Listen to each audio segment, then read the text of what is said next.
à cause de certains fonds d'archives que j'ai trouvés, à la manière dont ces jésuites finançaient leurs activités missionnaires.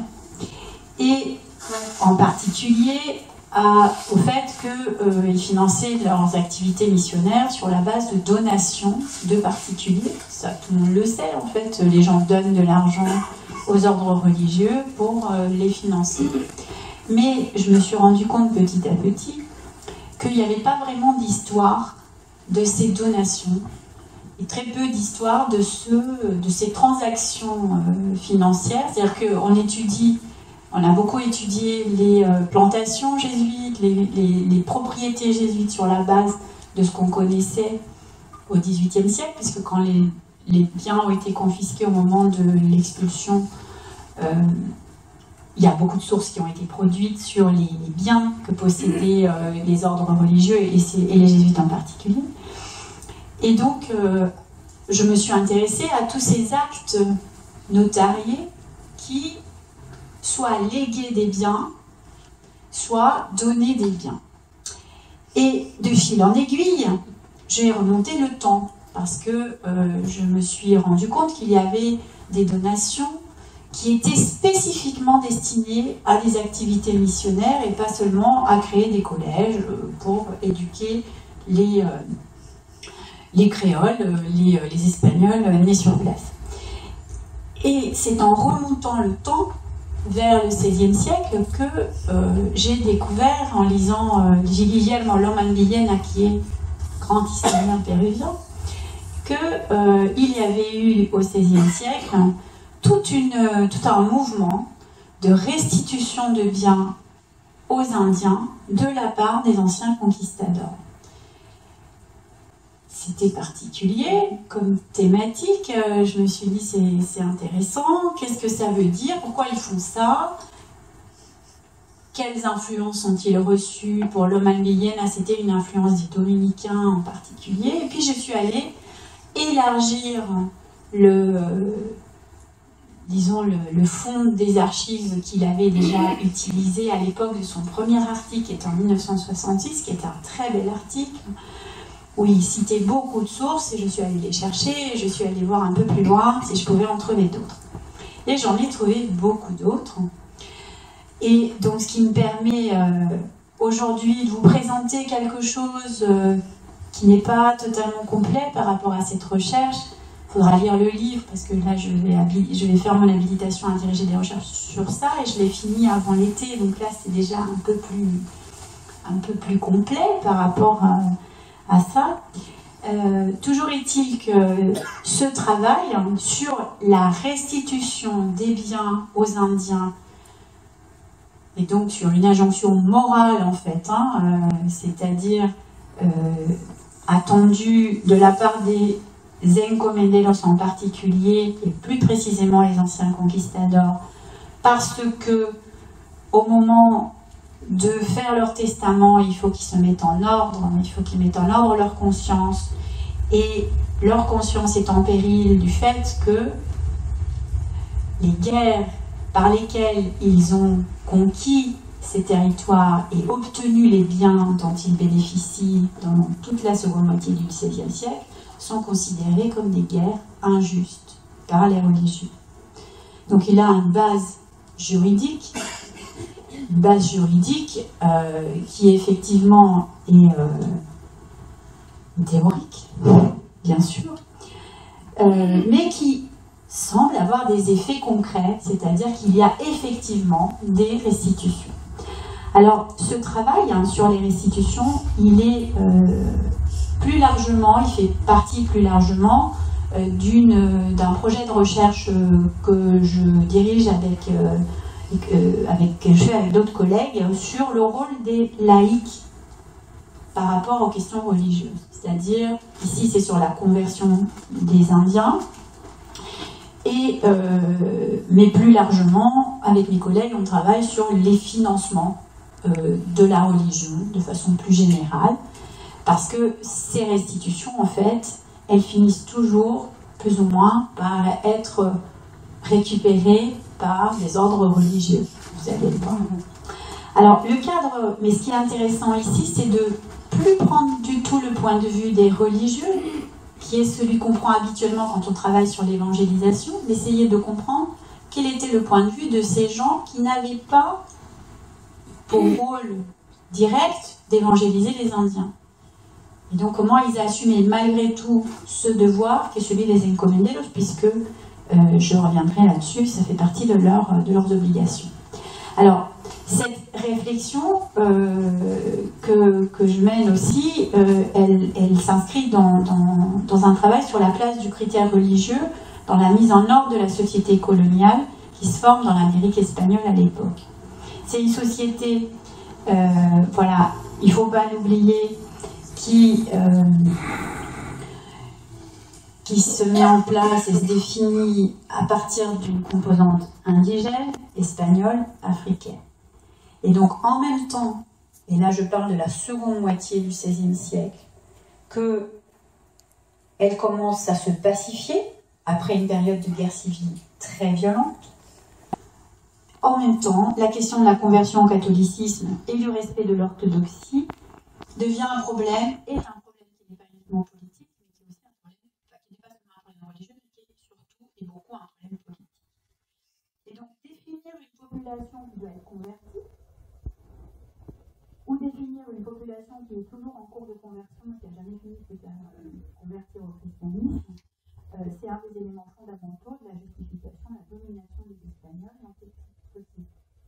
Alors, ça n'est pas une donnée uniquement théorique, qui est formulée par la monarchie espagnole pour justifier la conquête, c'est aussi une problématique qui a des aspects très concrets et qui détermine les choix des acteurs lorsqu'ils déterminent ceux qui vont faire de leurs biens au moment où ces biens qu'ils ont acquis sur la base de cette domination.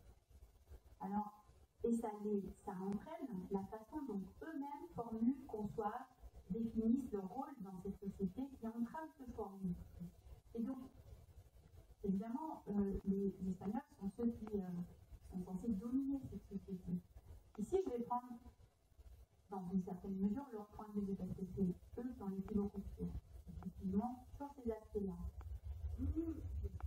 C'est ici des espaces aussi où les Espagnols exercent un pouvoir, prétendent l'exercer, dans lequel les institutions religieuses sont à peine en train de se mettre en place. Enfin, je vous parle des années 1550, 1560, c'est vraiment le tout début. Si vous connaissez un peu l'histoire du Pérou, c'est pas encore Francisco de Toledo en 1570, c'est un peu la date charnière de la mise en ordre de la société coloniale, du verrouillage, notamment des lignes de Potosí, etc. Ici, on est en amont, c'est-à-dire au moment qu'on connaît très mal, dans un moment où on a peu de sources, on ne sait pas très bien comment se distribuent les ordres religieux, on ne sait pas très bien comment ils agissent, comment ils se financent. C'est une société qui est à peine en train de se mettre en place. Et donc, c'est ça qui m'intéresse. Alors, cette conversion et la régularité de l'évangélisation des populations du Pérou, de cette conversion dépend la légitimité des Espagnols. Et ça, c'est un élément très important. C'est-à-dire que pour exercer le pouvoir, en tant qu'encomendero, il y a un devoir de veiller à l'évangélisation. Ça fait partie du juridique, si vous voulez. Et donc, évidemment, on sait tous que ce devoir n'a pas été pris très au sérieux par les Espagnols. Il se trouve que cette question de la restitution nous permet de comprendre comment ils envisagent ce devoir. Et c'est ça qui nous intéresse. Alors, ces interactions entre ces acteurs autour des enjeux sociaux, politiques de la conversion sur cette scène andine au XVIe siècle, pour les scruter, je vais me concentrer donc sur cette documentation très particulière. Donc vous allez voir, ça a un côté un peu spécialisé comme sujet, là, ce que je vais vous raconter. Mais c'est vrai que la question de la restitution, elle est pas très bien connue. Les gens tombent des nues quand je leur dis qu'il y a des Espagnols qui ont restitué des biens aux Indiens. Donc c'est vrai que moi aussi, j'ai trouvé des tenues. Finalement, regardons un petit peu, vous allez voir que les enjeux sont assez banals, finalement. C'est des enjeux de pouvoir. Et le enjeu de domination supplémentaire. Alors, cette pratique de la restitution, elle a été théorisée par Bartolomé de las Casas dans un traité de 1552. Alors, est-ce que je l'ai là? Je vais peut-être arriver un peu plus loin. Voilà, ça va arriver après, je vais vous la présenter.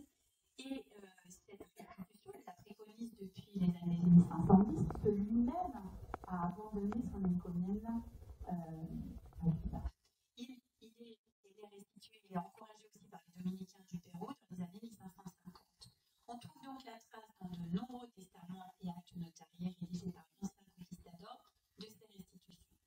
Alors, pour comprendre un peu plus précisément les enjeux, j'ai décidé de vous présenter un dossier à un moment donné de cette conférence sur Arequipa, qui est dans les années 1550, qui permet de saisir plus précisément une histoire, un conquistador qui restitue comment il formule ça et qu'est-ce que ça veut dire. Donc d'abord je vais vous présenter disons le contexte, de façon un peu plus pour voir un petit peu les éléments globaux et régionaux qui vont permettre de comprendre ce que signifie cette notion de restituer. Dans un second point, je vais vous présenter la documentation, le contenu de cette restitution précise qui concerne les Indiens d'un lieu qui s'appelle Boxi, qui est encore aujourd'hui un village, qui est l'encomienda de Alonso de Cáceres et de son épouse María de Soler. Et dans un dernier point, je vais essayer de tirer un peu les fils des significations politiques, religieuses, sociales de cette documentation, qu'il faut, je pense, comprendre comme une fondation pieuse. Alors, d'abord, assez rapidement,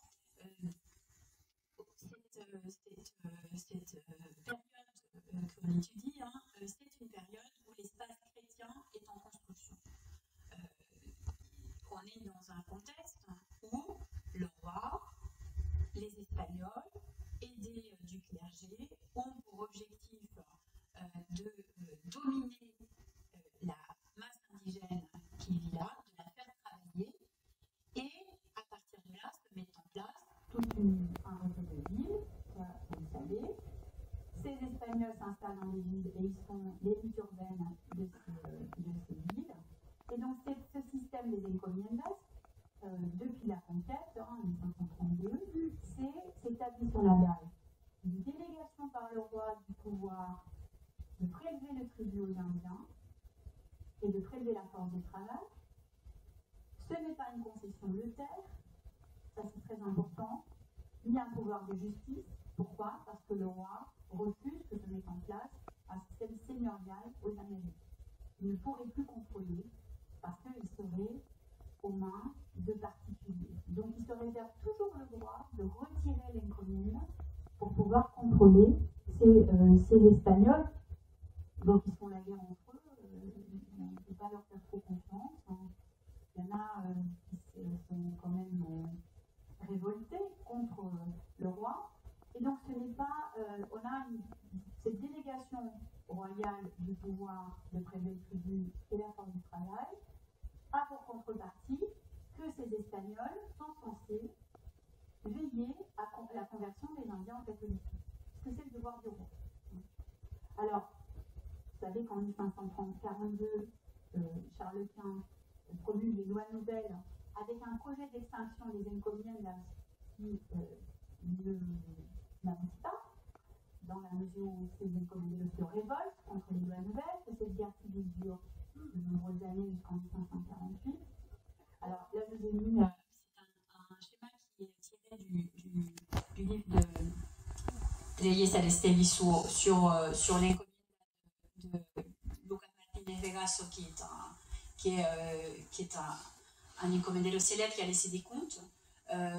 Voilà, c'est juste un exemple qui montre, et comme c'est à Arequipa, ça m'intéresse, donc on a l'encomendero qui est en ville, qui fait travailler des Indiens qui sont plus au sud. Ces Indiens travaillent dans des mines, ils travaillent dans les chacras